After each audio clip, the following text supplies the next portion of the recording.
आज हम सुनते हैं प्रदोष व्रत कथा।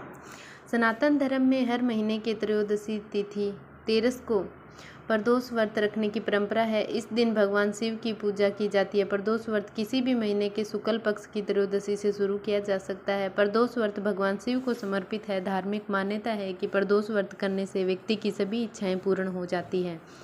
वही सोम प्रदोष व्रत रखने से मनचाही इच्छा पूरी होती है। भगवान शिव का वार होने के कारण ये प्रदोष व्रत बहुत ही प्रभावशाली हो जाता है।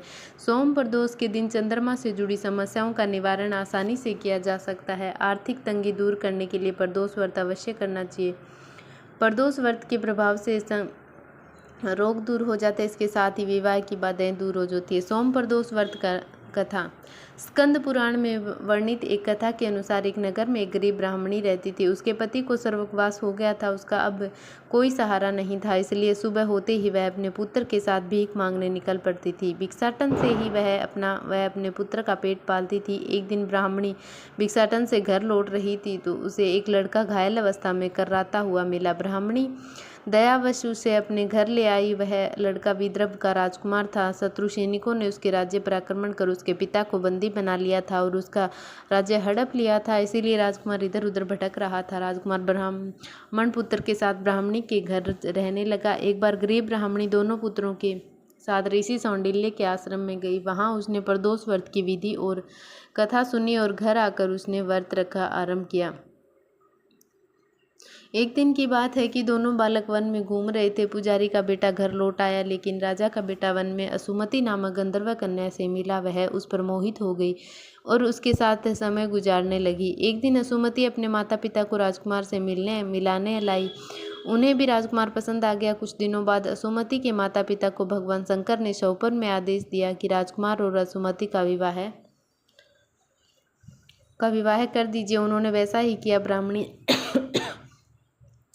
प्रदोष व्रत करती थी। उसके व्रत के प्रभाव और गंधर्व राजा की विशाल सेना की सहायता से राजकुमार ने विदर्भ के शत्रुओं को खदेड़ दिया और पिता के राज्य को पुनः प्राप्त कर लिया। युद्ध जीतने के बाद राजकुमार विदर्भ का राजा बन गया। उसने पुजारी की पत्नी और उसके बेटे को भी राजमहल में बुला लिया और आनंद पूर्वक रहने लगा। राजकुमार ने ब्राह्मण पुत्र को अपना प्रधानमंत्री नियुक्त कर दिया। असुमति के पूछने पर राजकुमार ने उसे प्रदोष व्रत के बारे में बताया। इसके बाद असुमति भी नियमित रूप से प्रदोष व्रत रखने लगी। इस व्रत में उन लोगों के जीवन में सुखद बदलाव आए। ब्राह्मणी के प्रदोष व्रत के प्रभाव से जैसे राजकुमार और ब्राह्मणी पुत्र के दिन, फिर वैसे ही शंकर भगवान अपने दूसरे भक्तों के दिन भी फेरते हैं।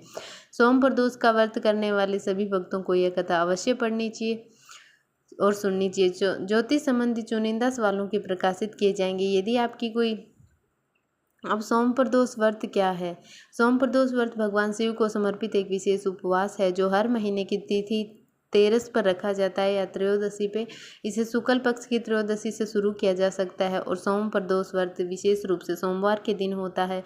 सोम प्रदोष व्रत का महत्व क्या है ये जानिए। सोम प्रदोष व्रत रखने से व्यक्ति की मनचाही इच्छा पूरी होती है और चंद्रमा से जुड़ी समस्याओं का निवारण भी होता है। यह व्रत भगवान शिव के प्रति समर्पण का प्रतीक है और इसे करने से आर्थिक तंगी और रोग दूर होते हैं। प्रदोष व्रत की कथा क्या है? स्कंद पुराण में वर्णित कथा के अनुसार एक गरीब ब्राह्मणी ने प्रदोष व्रत रखा, जिसके प्रभाव से विदर्भ के राजकुमार ने अपने राज्य को पुनः प्राप्त कर लिया और उसके जीवन सुखी हो गया। इस कथा का महत्व यह है कि व्रत रखने वाले भक्तों के जीवन में भी सुख बदलाव आता है।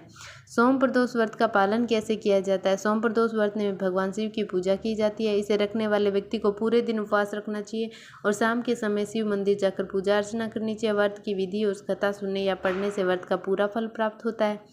प्रदोष व्रत से कौन कौन से लाभ होते हैं? प्रदोष व्रत से इच्छाएं पूर्ण होती है, आर्थिक समस्याएं दूर होती है, विवाह में आने वाले बाधाएं समाप्त होती है और स्वास्थ्य में लाभ मिलता है। जय शिव शंकर भोलेनाथ। आप भी हमारी भी हर मनोकामना पूर्ण करना। प्रदोष व्रत करने वाले सभी की मनोकामना पूर्ण करना।